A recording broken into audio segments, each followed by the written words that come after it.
হঠাৎ করেই বিয়ে হলো। বিয়ের পর কোল জুড়ে এলো একটা ফুটফুটে সন্তান। তাকে নিয়ে বেশ আনন্দে দিন কাটত।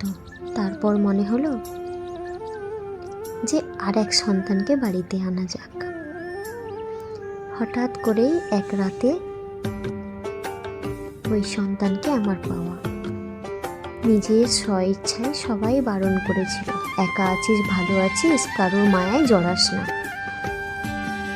কারোর কোনো কথা শুনিনি, সন্তানকে নিজের দায়িত্বে নিয়ে এসেছি।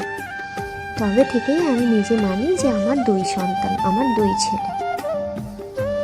মনটা আজকে ভালো নেই।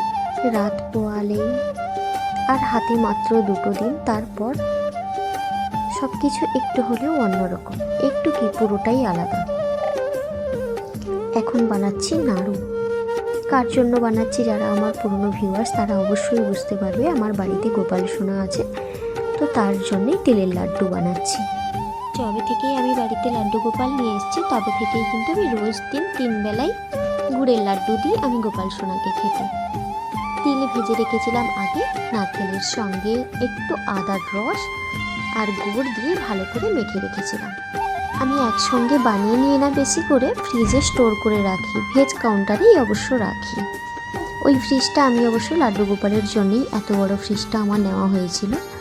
আর মা এসেছে তো, মা তাই একটু হেল্প করে দিচ্ছে। নারকেলটা মা কুড়িয়ে দিয়েছে, আমি বানিয়ে দিচ্ছি, মা একটু লাড্ডু করে দেবে। ব্যাস, একটা হাতের সঙ্গে যখন 2 হাত যোগ হয় না, তখন কাজটা করতে এই বিশেষ করে গরমের সময় অনেকখানি হেল্প হয়ে যায়, সুবিধে হয়ে যায়।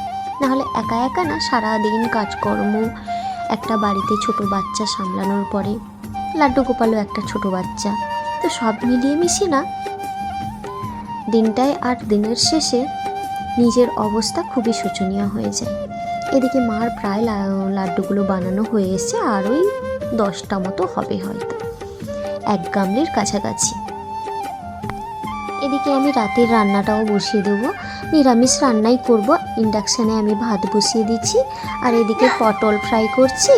পটল ফ্রাই বলতে পটল আলুর নিরামিষ কষা, কিচ্ছু নয়, একদম হালকা পাতলা। আলুটাকেও আমি তেলে ফ্রাই করছি না, কুকারে সেদ্ধ বসিয়ে দিয়েছি। আলু ভাজা করে নিয়েছি, ডুগু যেহেতু খেতে ভালোবাসে, কাঁচা লঙ্কা চেরা, একটু আদা, টমেটো, জিরের গুঁড়ো, পেঁয়াজ এই দিয়ে। গোপালকে ঘুম পাড়াতে এসে না, গোপালকে একদম ঘুম পাড়াতে ইচ্ছে করছিল না, তাই বেশ ঘন্টাখানিক কোলে নিয়ে না আদর করছিলাম। 1 মাসের জন্য ডুগুকে ডাক্তার দেখানোর জন্য আর এক সন্তানকে বাড়িতে রেখে না এতগুলো দিনের জন্য এই প্রথমবার আমি বাইরে যাচ্ছি। প্রচণ্ড কান্না পাচ্ছিল আর একদম ছাড়তে ইচ্ছে করছিল না।